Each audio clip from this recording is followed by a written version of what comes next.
നീ ആരെ സപ്പോർട്ടാണ്? ഇംഗ്ലണ്ട്. ഇംഗ്ലണ്ടാ? എന്താണ്? അതെന്താ? ഇംഗ്ലണ്ട് നമ്മുടെ രാജ്യം ഭരിച്ച രാജ്യമില്ല, അങ്ങനെയൊക്കെ സപ്പോർട്ട് ചെയ്യാൻ പാടോ? നമ്മുടെ ഇന്ത്യയും അയർലൻഡും ഒക്കെ ഭരിച്ചത് ഇംഗ്ലണ്ട് തന്നെയാണ്. പക്ഷെ എന്നാലും എടാ നീ ഡെയിലി കഴിക്കുന്നത് എന്താണ് ഉച്ചക്ക്? ഡെയിലി എന്താ കഴിക്കാറ്? ഞാൻ സാധാരണ ചോറ് കഴിക്കാറ്. അപ്പൊ അതിന് നമ്മൾ ഇംഗ്ലീഷിൽ എന്താ പറയുന്നത്? ചോറിന് എന്താ ഇംഗ്ലീഷില്? റൈസ്. അപ്പൊ നമ്മുടെ ഡെക്ലൻ റൈസ് ഉള്ള ടീം ഏതായിരുന്നു?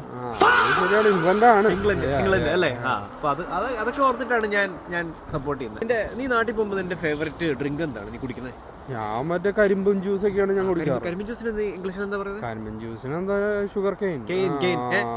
ഹാരി കെയിൻ ഉള്ള ഏത് ടീമായിരുന്നു? അത് ശരിയാ, ഇംഗ്ലണ്ട് അല്ലേ? മനസ്സിലായില്ലേ? ഇപ്പൊ നീ പറയുന്ന കാര്യം ഒന്ന് മനസ്സിലാക്കി. നീ കാർ ഡീലർഷിപ്പിൽ പോയിട്ട് നീ ഏത് കാറാണ് നീ മേടിച്ചത്? ഞാനിപ്പോ ഈ കഴിഞ്ഞ മാസം ഞാൻ ഫോർഡ്. നീ കാർ ഡീലർഷിപ്പിൽ ചെന്നിട്ട് ഫോർഡില്ലേ പിക്ക് ചെയ്തേ? ഞാൻ ഫോർഡ്. പിക്ക് ഫോർഡിനല്ലേ നമ്മൾ സപ്പോർട്ട് ചെയ്യണ്ടേ?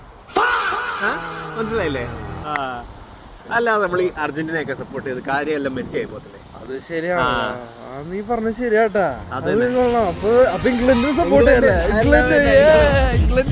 ചെയ്യാം.